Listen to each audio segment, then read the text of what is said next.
idolari rya Leta Zunze Ubumwe za Amerika ni rimwe mu mafaranga abantu batuye isi bashaka ndetse buri wese yifuza gutunga. Kuri bamwe rigoye kuronka, ku bandi nuko ari ryo faranga igihugu n'ibihugu birondera kugira ngo bikore urudandazwa ndetse n'ibindi vyankenerwa.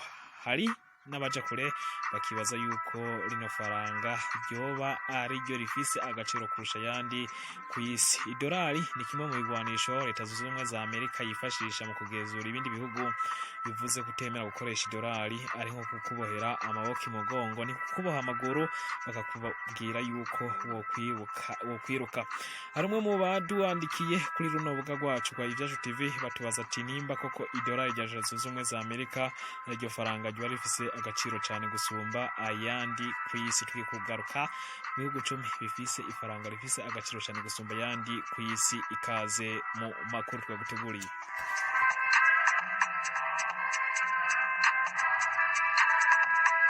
Igihugu gifise ifaranga rifise agaciro gusumba ayandi yose mu bihugu 10 tugiye kugaruka ko ni igihugu ca Kuwait, kikaba gisanzwe gikoresha ifaranga ryitwa idinar. Idinar ya kino gihugu ca Kuwait gisanzwe giherereye mu kigobe c'Abarabu ha ruhande y'ibihugu vya Arabia Saudite ndetse na Iraq.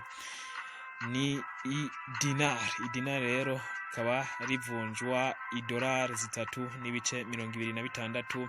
Kino gihugu kikaba ari igihugu gisanzwe cibitseho igitoro ndetse na gaze, arivyo kiza kirashobora ku bwinshi, bigatuma ifaranga rya kino gihugu ritera imbere ku muvuduko udasanzwe ndetse rigenerera kure ni dolari rya Leta Zunze Ubumwe za Amerika. Ese igihugu kigira kabiri gifise ifaranga rifise agaciro gusumba ayandi ni iki?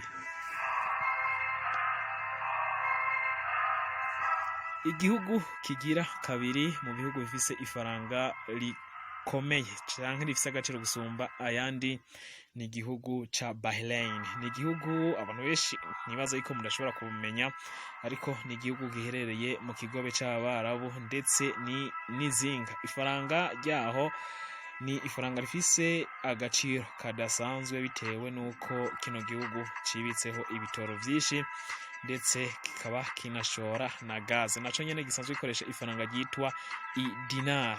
Ifaranga ry'idinar ya kino gihugu ryatanguye gukoreshwa kuva mu mwaka wa 1965, ariko kandi idinar ya mu gihugu ca Kuwait ryatanguye gukoreshwa kuva mu mwaka wa 1960. Idinar rero ya Bahrain ryatanguye gukoreshwa kuva mu mwaka wa 1965. Idinar rimwe rero rya Bahrain rikaba rivunjwa amadolari 2.65.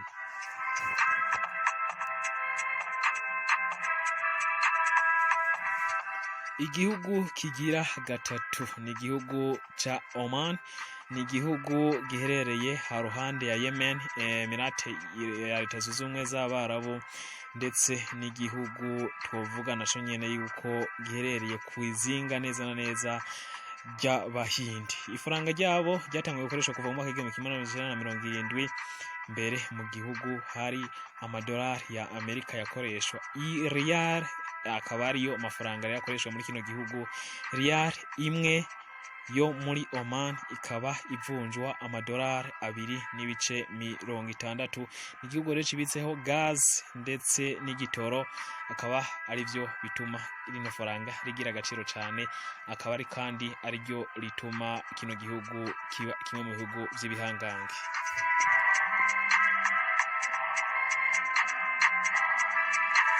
Igihugu kigira kane mu bihugu bifise ifaranga rifise agaciro cyane kurusha ibindi bihugu, nibaza yuko ari igihugu icahe. Ni igihugu ca Jordania. Ni igihugu gihana urubibe na Egypt, Syria, Iraq na Arabia Saudite nk'ibindi bihugu vyo mu buseruko vyo mu burengero bwa Aziya. Kino gihugu coco nta gitoro ndetse na gaze gifise, ariko akaba ari igihugu gishingiye cyane ifaranga ryabo ku mabuye y'agaciro aho ubutunzi bwacu naho nyine bugenda bugoyagoya. Ni igihugu rero kitanakora ku nyanja ariko kikaba gifise ifaranga rifise agaciro cyane, kikaba naco nyine gikoresha ifaranga ryitwa idinar, kikaba ryatanguye gukoresha kuva mu mwaka w'igihumbi kimwe n'amajana icenda na mirongo itanu. Idinar imwe ya Jordania ikaba ivunjwa idolari imwe n'ijana mirongo ine na kimwe.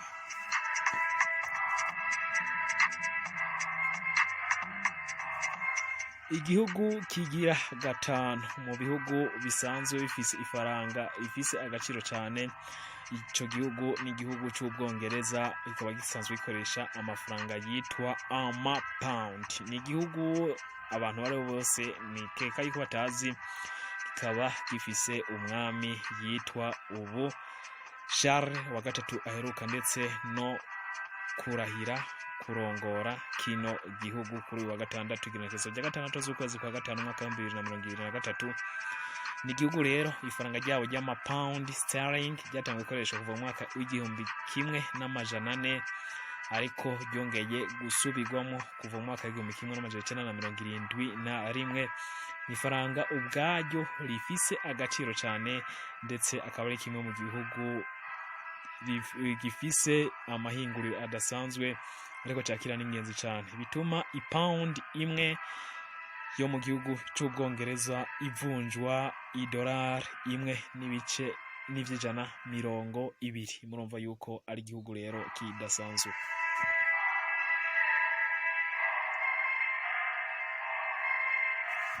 Igihugu kiza ku mwanya wa gatandatu mu bihugu bifise ifaranga rifise agaciro gusumba ayandi ni igihugu ca Cayman.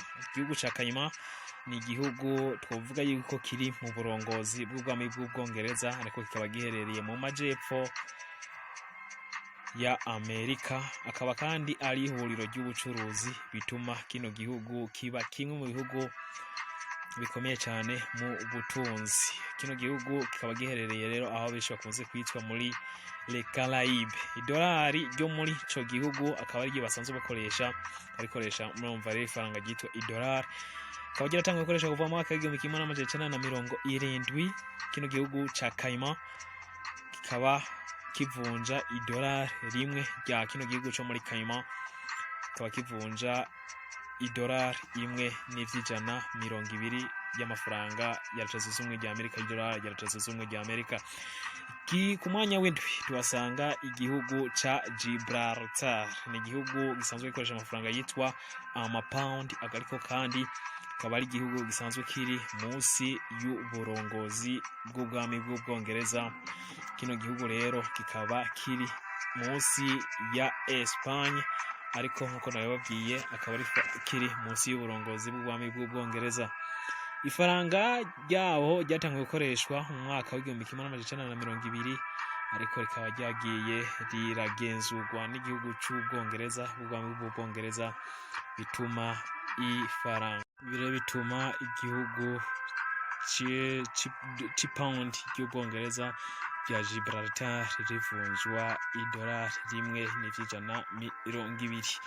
Igihugu kiza ku mwanya w'umunani mu bihugu bifise ifaranga rifise agaciro cyane ku isi ni igihugu ca Busuwisi, akaba ari igihugu gisanzwe giherereye neza na neza ku mugabane wa Buraya, ariko ifaranga ryabo rikaba ryaratangiye gukoreshwa kuva mu mwaka w'igihumbi kimwe n'amajana umunani na mirongo itanu, ariko rikaba rigenda rigenzurwa buke buke n'igihugu c'ubumwe bwa Buraya.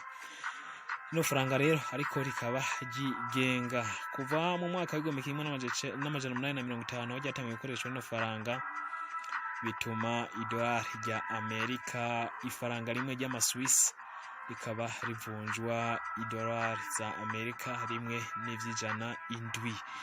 Ku mwanya w'icenda duhasanga ielo ryo mu bihugu vy'ubumwe bwa Buraya. Iero imwe rikoreshwa mu bihugu 19 muri 27 bigize ubumwe bwa Buraya. Ibihugu vyishize hamwe mu iterambere ryavyo mu ciswe Eurozone. Ibi faranga rya euro ryatangiye gukoreshwa kuva mu mwaka wa 2002. Iero imwe rero ikayivunjwa idolari rimwe n'ivy'ijana indwi ry'amadolari ya leta zunze ubumwe rya Amerika.